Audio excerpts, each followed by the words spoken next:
Welcome to everyday cooking. இன்னும் எங்கள் சேனலுக்கு சப்ஸ்கிரைப் பண்ணாமல் இருக்கிறீங்களா? மறக்காமல் கிளிக் பண்ணுங்கள் சப்ஸ்கிரைப் பட்டனையும் பெல் ஐக்கானையும். எப்போது எங்களோட கனெக்டடாக இருங்க அண்ட் சப்ஸ்கிரிப்ஷன் ஃப்ரீ. இன்றைக்கி நம்ம காலிஃப்ளவர் குழம்பு எப்படி செய்கிறதுன்னு பார்க்கலாம். பேனில் கொஞ்சமாக ஆயில் விடுங்க. இதில் ஒரு 2 துண்டு பட்டை, 2 இல்லைனா 3 கிராம்பு ஆட் பண்ணுங்கள். கொஞ்ச நேரம் இது ஆயிலில் நல்லா வதங்கட்டும். வதங்கினதுக்கப்புறம் ஒரு அரை பெரிய வெங்காயத்தை குட்டி குட்டியாக சாப் பண்ணி இதோட ஆட் பண்ணுங்கள். வெங்காயம் ஒரு 2 நிமிஷம் வதங்கினதும் 1.5 டேபிள் ஸ்பூன் அளவுக்கு இஞ்சி பூண்டு விழுது, ஒரு கை கருவேப்பிலை, இதெல்லாம் நல்லா வதக்கிக்கோங்க. இஞ்சி பூண்டு நல்லா பச்சை வாசம் போகணும், அது வரைக்கும் நல்லா வதக்கிக்கோங்க. அடுத்ததாக 2 மீடியம் சைஸ் தக்காளியை சாப் பண்ணி இதோட சேர்த்துக்கலாம். இப்போது வெங்காயம் தக்காளி நல்லா வதங்கணும், ஸோ அது வரைக்கும் நம்ம வதக்கிக்க போகிறோம். அண்ட் தக்காளி நல்லா வதங்கணும்னா கொஞ்சம் உப்பு சேர்த்திங்கன்னா கொஞ்சம் சீக்கிரம் வதங்கிடும், அதனால நம்ம உப்பை இங்கேயே சேர்த்துடலாம். தக்காளி நல்லா மசிய வேகணும், ஸோ மூடி போட்டு வேக விடலாம். மூடி போட்டிங்கன்னா கொஞ்சம் சீக்கிரம் வேகும். இதோ தக்காளி ஓரளவுக்கு வெந்துருச்சு. இந்த ஸ்டேஜில் நம்ம மசாலாலாம் ஆட் பண்ணிக்கலாம்.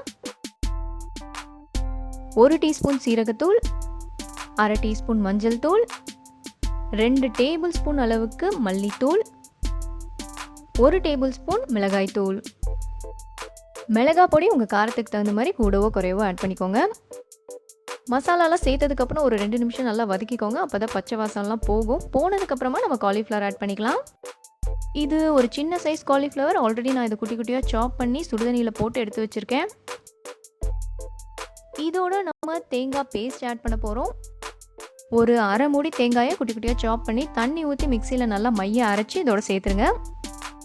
காலிஃப்ளவரை பிளான்ச் பண்ணும்போது சுடுதண்ணியில் கொஞ்சமாக உப்பும் மஞ்சத்தூளும் சேருங்க, அப்போ தான் புழு பூச்சி இருந்தால் சீக்கிரம் செத்துரும்.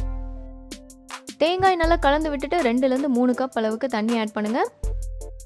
குழம்போட கன்சிஸ்டன்சியை பார்த்துட்டு தண்ணி அட்ஜஸ்ட் பண்ணிக்கோங்க. கெட்டியாக இருந்துச்சுன்னா கொஞ்சம் அதிகம் ஆட் பண்ணிக்கோங்க.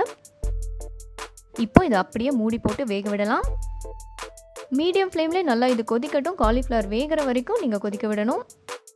ஒரு 8லேருந்து 10 நிமிஷமாவது நல்லா கொதிக்க விடுங்க, அப்போ தான் குழம்போட பச்சை வாசமும் போகும், காலிஃப்ளவரும் வேகும். இங்கே குழம்பு ரெடி. ஃபினிஷிங் டச்சை கொத்தமல்லி இலை தூவிக்கலாம்.